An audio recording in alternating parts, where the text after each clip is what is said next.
Good evening, everybody. I hope that you are doing well.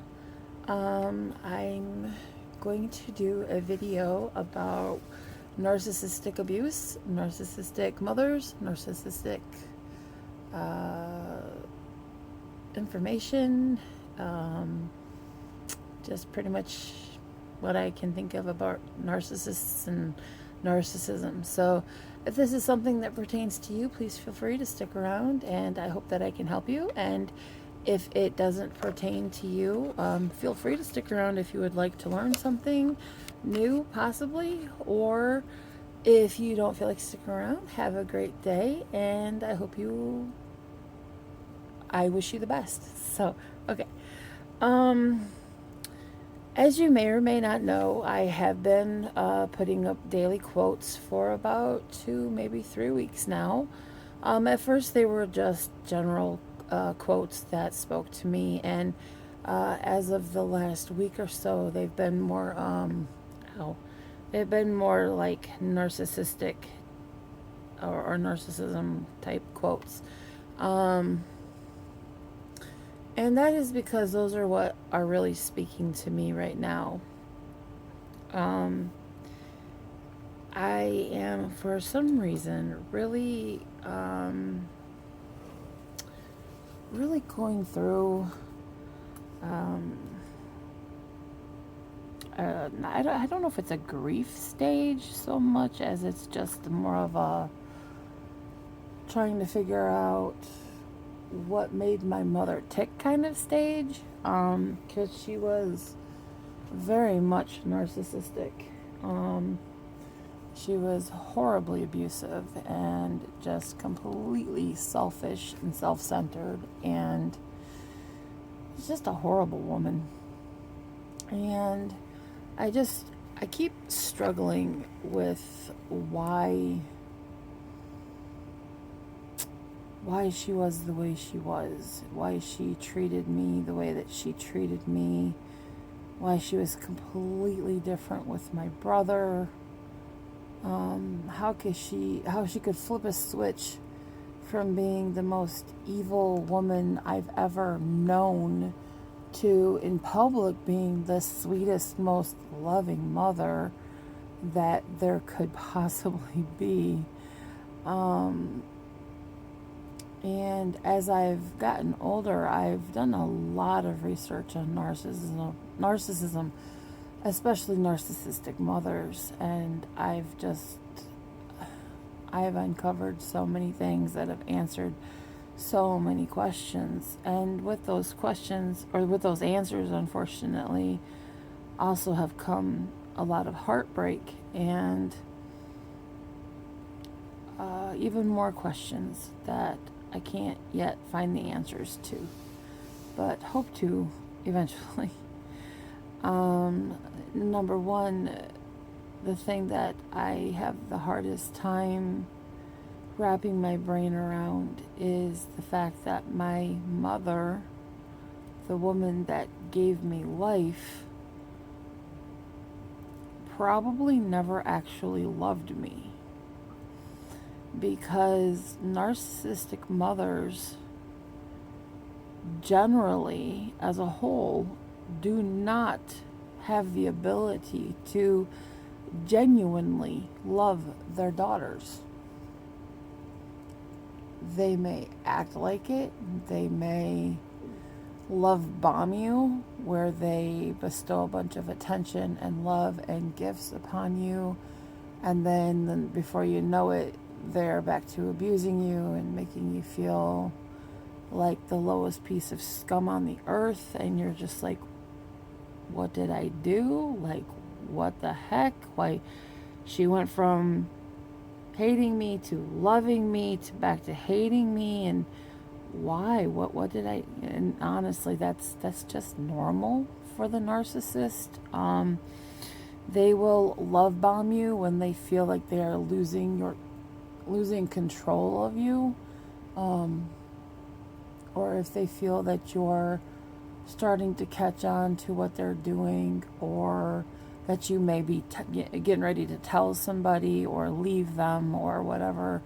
they tend to all of a sudden turn on the love bomb and make you doubt completely if maybe you've just been overreacting, maybe you've just been over emotional, maybe you've just been seeing things that weren't there and they've loved you the whole time, and you're the one that's messed up because they're this sweet, loving, wonderful person who's giving you all this love and attention, and it's not you. It's not. It's all them. It's the game that they play to keep you entrapped in their snare, to keep you from chewing your leg off if you have to get it to escape. It's their way of keeping you under their thumb and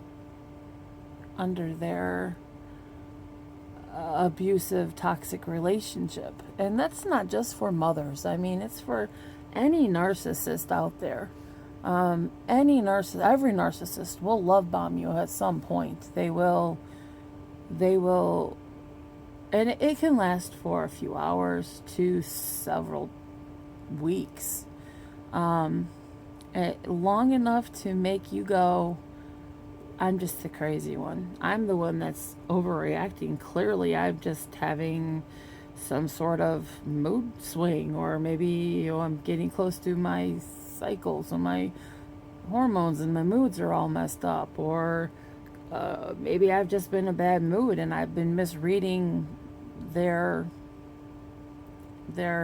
love for me, and so honestly, they've loved me this whole time, and I've just been seeing it something different. And so, they really truly do love me, and then all of a sudden, they switch back to themselves, and then you're just like, okay, what did I do? Why all of a sudden did the love go away? Now why am I being abused, and why are they treating me this way and saying these things and doing these things? And like, did I do something wrong, and how can I fix this? Because, it was just so good a little bit ago, so clearly, I did something wrong.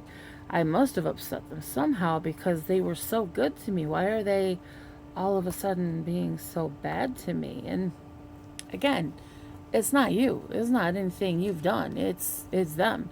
It's them playing their games to keep you from leaving, to keep you constantly wondering if you're the reason, if you're the problem, if you're the reason that they can't keep loving you. And they may even say, you are so difficult, or you are so this or that, and you make me act this way, or you make me lash out and be this way, or it's because of you that I can't love you anymore, or I'm just so angry with you, or, I don't know the gamut to which they're going to say and how they're going to do. I just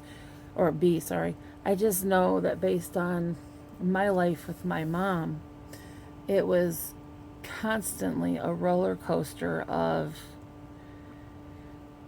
chaos, and just, I didn't know from one moment to the next if she was going to show me love or if she was going to beat the crap out of me. Like, I literally had no idea. Like, I learned over time to read her body language, and I could read the cues that she was giving me that she didn't realize she was giving me. But, you really have to tune in. Like, you really have to focus and get to know your narcissist and their moods and how they act and what leads up to their love bombing and what the little actions they start doing before the love bombing or before the love bombing ends, and then comes back the abuse. And it's exhausting. It truly is absolutely exhausting to continually have to read the narcissist in your life, to know from one moment to the next, okay, is today going to be a day of love, or is today going to be a day of a violence of some sort? And it's hard and it's draining and it's painful, and unfortunately it shapes the way you're going to see people for pretty much the rest of your life. You're always going to wonder if everybody that you meet has an ulterior motive.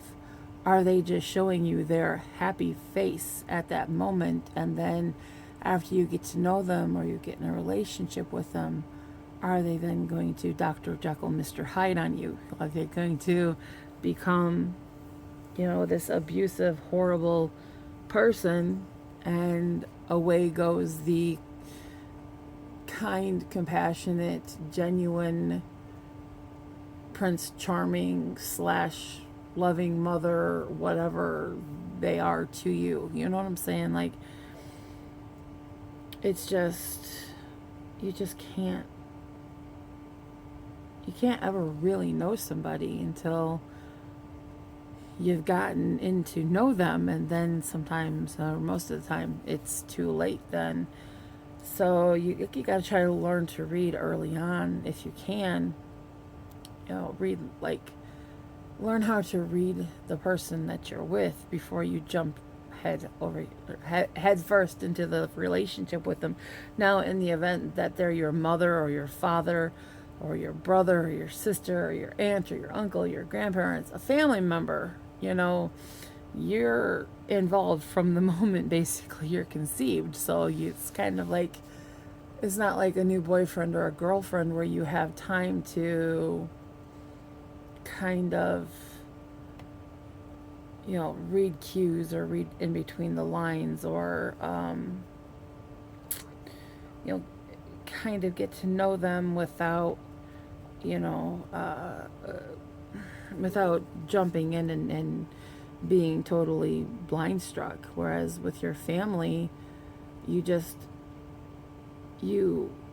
hope that they have all of the right intentions for you, and that they love you, and that they mean the best for you, and that they want you to be safe and loved, and that they're never going to hurt you. But so much of the time, your family can actually hurt you worse than a narcissistic person you meet on a dating site or online or in real life. Or, I mean, they just, yes, those people can still hurt you very badly, but I feel like nothing hurts worse than your own family members betraying you, because they're supposed to be the ones that love you no matter what, like blood is thicker than water, and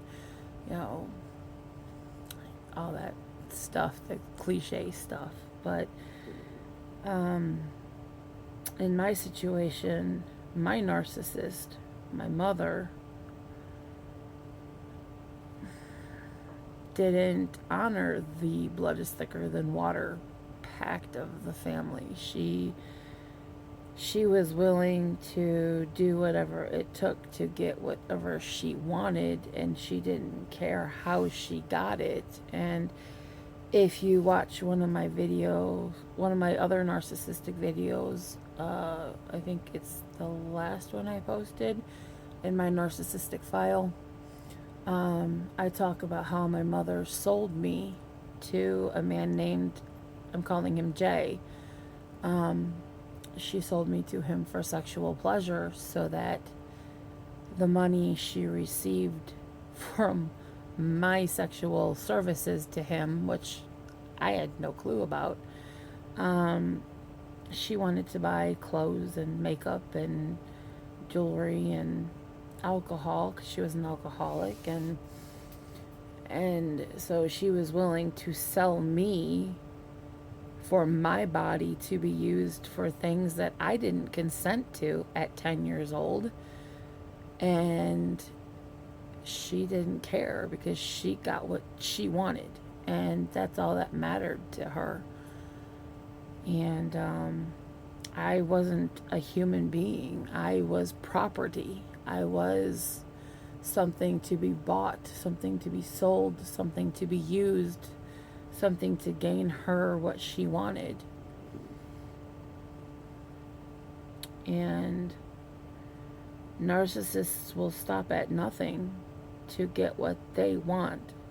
They don't care who they step on and who they hurt, and they don't care about any of that stuff. They want to please themselves, and they believe that they deserve the grand treatments and the things that they're getting from using people, including their own children, who are not children to them. They're just a pawn in their game to get what they want.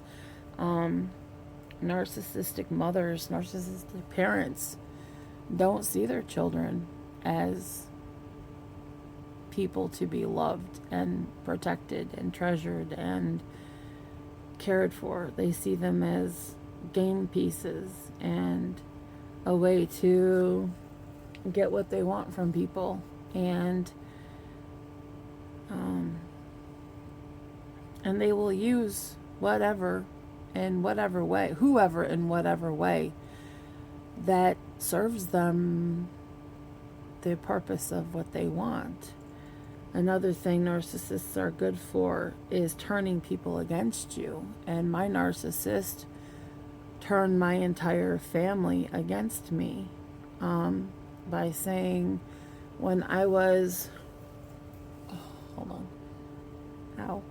when I was between 5 and 6 years old, after my father left, and I was being blamed daily for the divorce. And then my mom started getting violent with me. She, from a very early stage in her abuse towards me, started telling my family and my doctors and anybody that would listen that I tell stories and I make things up, and anything that comes out of my mouth, especially if it's horrific and one of those hard to believe kind of things, then I'm likely making it up because there's something seriously wrong with me, and I like to make up things for attention in her lies and whatnot.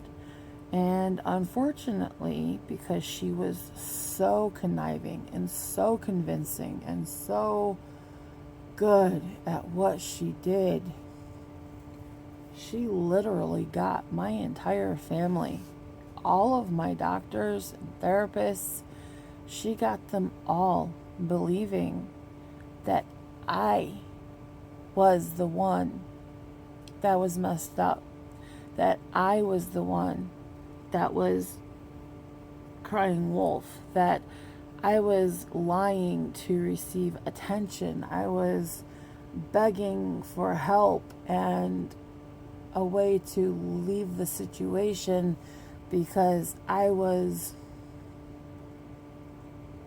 remember the word she used for it, but basically I was just trying to cause problems for her because apparently I hated her and I wanted to go live with my rich father.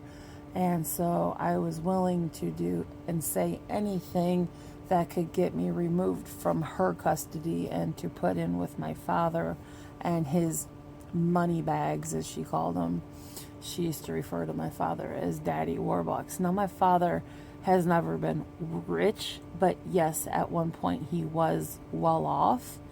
And on the wealthier side of life, yes, but he's never rich. And she just, because she was one of those money-oriented people who just loved and adored material things. When my father left her, well, there went the money. And so she had to make it look like I was the one that wanted the money. So I was the one that was trying to leave her to go live with him because I wanted his money and I wanted, all that attention that came with being wealthier with privilege and yada, yada, yada, the things that she wanted. When at 5 years old, I didn't care about money. I didn't even realize my father was wealthy. Like I didn't realize my father had more money than most people until I was in my teens. And that was long after my parents divorced. And again, he was never rich. He was just very comfortable with life. And um, she just made it sound like I didn't want to be with her because she was poor, and I wanted to be with him because he had money. And so I was willing to say and do things that would shock and horrify people so that they would say that she's a horrible mother and remove me from her custody and put me in with my father's custody. And everything that she said worked. Like every single person that I tried to tell what was happening to me, the eye rolls, the sighs, the go tell your story to someone else, or just going along with me with the yeah, I understand, I believe you, and then they just turned around and went back to my mom and said, so this is what she said today, just wanting to let you know. And then, of course, that would get me a right good beating, and among other things. So it's like these people thinking that they're doing the right thing by telling my mother what her lying daughter is saying. They think they're doing the right thing because they believe what she's saying, but they're actually causing more problems because they're feeding the narcissist the lies that she's saying to them and taking my truth and then having it said back to her, to which she then uses it against me to punish me and to hurt me and to make things worse. So I know a lot of these people thought that they were helping her to get me the right kind of help that I needed because I was so severely mentally messed up, and I just lied about everything. I was just a compulsive liar that couldn't help it. And even my own therapist, like, she had them believing everything, and they literally they broke my HEPA rights, and they would go back to her and my stepfather and tell them every single thing that I said to them. And that got me beat. It got me tortured. It got me just really horrible treatment. And once I realized, which didn't take very long, it's probably like my second or third session, that I realized, again, I'm a child. I'm like 5, 6, 7 years old. I'm just little. So, I finally realized these people shouldn't know this stuff, but I told the therapist this stuff. So how do they know? Well, he must be telling them. And so one day I tried a therapy session where I didn't say anything. I just sat there and I stared at the floor for the entire hour. And he tried and tried and tried and tried to get me to talk, and I wouldn't do it. And then all the way home, and then when we got home, and then the day of my next session, I was beaten. Like, I was beaten all the way home. I was beaten when I got home, and then I was beaten before I went to my next session, all with them saying, you better talk this time, because all you're doing is wasting our time, and you're wasting money by sitting there and not saying anything. And it was at that moment I realized, okay, I'm damned if I talk, and I'm damned if I don't. So clearly he's telling them what I say to him, and he's telling them when I say nothing. So, I don't have my drink with me. Anyway, so yeah, I just at that point I started making up things to tell him. I didn't like make things up in a worse way. I just kind of was saying, like, oh, things are better now, and I'm not being hurt anymore, and like everything's fine, and you know, I think at one point I even just said, yeah, I'm sorry that I lied to you about all this stuff, and I don't know why I do it, and yada yada yada, and he was just like, well, it's not good to lie, and yada yada yada. I don't remember everything. Again, I was a child. I was just trying to prevent myself getting another beating when I left his office. So I figured if I accounted for everything and said that it was all my fault and that I made it up and that I was actually talking good about my mom and stepdad, that things would get better and that the abuse might stop. And I think they were both spun by the fact that I admitted that I had been lying when they knew that I wasn't lying and that I was telling the truth, but here I am admitting that I lied, so they didn't really know how to react to that. And then also with me saying that everything was fine and nothing bad was happening, and um, yada yada yada. They were, again, they didn't know how to react to that. So basically, the rides home on those days was kind of quiet because like they didn't have anything they could use against me because I didn't say anything bad, and yet I was still talking. So they couldn't get me for not talking. They couldn't get me for telling the truth because I wasn't telling the truth. I was lying about how things were fine and that they weren't hurting me and that they never did and that I made it up. So, like, they had nothing that they could hurt me with. And then eventually they found things that they could use against me, and then they did. So then it didn't matter if I lied or told the truth or whatever, because everything had consequences. So, yeah. Just narcissists are just awful, horrible, horrible people. And I am sorry to each and every one of you that has to endure life with a narcissist or had to endure life with a narcissist and or are still dealing with narcissistic people. Um, I wish I could help you with your situations. You have a safe place where you can talk about your situations if you want to leave them in the comments. If you need to talk privately, I can give you a way to contact me. Um, I have been able to help people to um, receive help. I have been able to help people actually get out of their situations and get happier, healthier lives. Um, if you want to know more about that, check out my Christmas Eve video, The Best Gift I Ever Got, or something like that.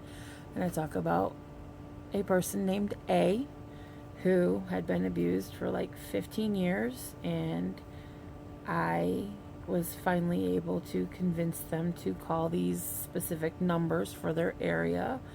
And after calling these people, they were able to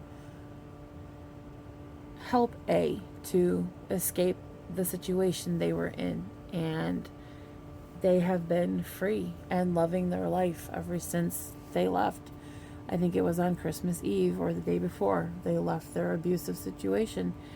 And they are in therapy and they are doing great. They are learning the healthier skills of life and ways to deal with what they've been through, and they are happy. They are healthy. They are living their lives, and that's what I really hope for all of you. I hope that even if you don't want to reach out to me and see if I can try to help you, I hope that you will reach out to someone that you can trust and find a way to escape your situation, find a way to receive the help that you need, because there is a way out, and there is a better life out there for you, and it's just waiting. You have to take the steps. You have to find the courage to take the steps to free yourself. And it's hard, I'm not going to lie. It's hard. It can be very scary. It can be very complicated. A situation wasn't as complicated as it could have been. But they're also a lucky one. And instead of becoming a statistic, they're actually a survivor. They are thriving now. And I'm not saying that you have a chance of becoming a statistic. I'm just saying, so many people become statistics because they don't take the steps to leave their abusive situations, and they end up never getting to leave. So they become a statistic of abuse or narcissistic abuse or being killed by said abuse. So, and I don't want any of you to become a statistic. I want you to become survivors. So, anyway, this has gone on quite long, and I'm not even sure if I went off on the way I meant to. So if I didn't, I'm sorry. I will try to swing it back around to the right way the next time I get on and talk about this. I think I covered what I wanted to say. But I've got to go back and listen to my video and see if what I said is what I meant to say.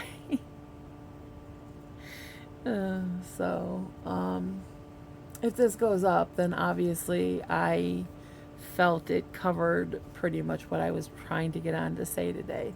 And if you don't see it, you'll never know.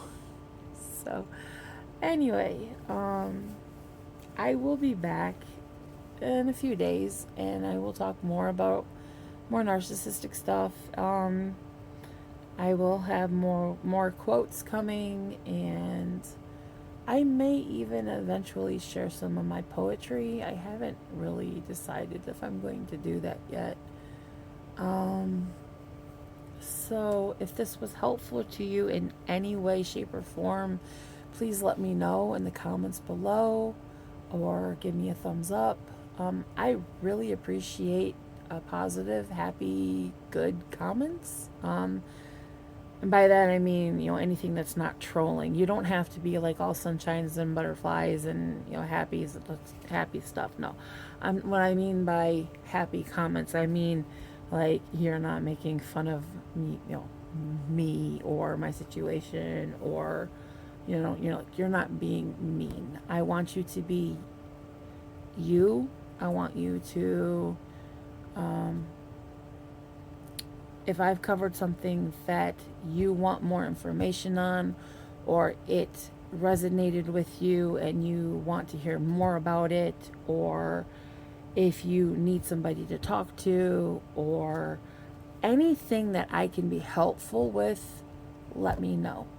Anything that resonated with you, let me know. Anything that you want more coverage on, let me know. Anything that you're dealing with, let me know. I'm here to help you. I want to help you to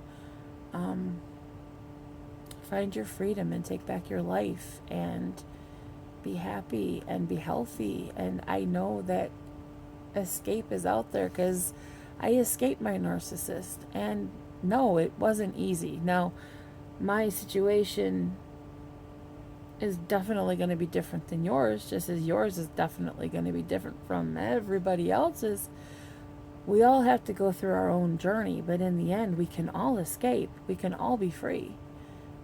It's just some people are going to have to work harder than others, and some people are just going to have to tell the right person, and things will fall into place. I mean, everybody is different. Everybody has their own story. Everybody has their own path, and everybody has their own way to freedom.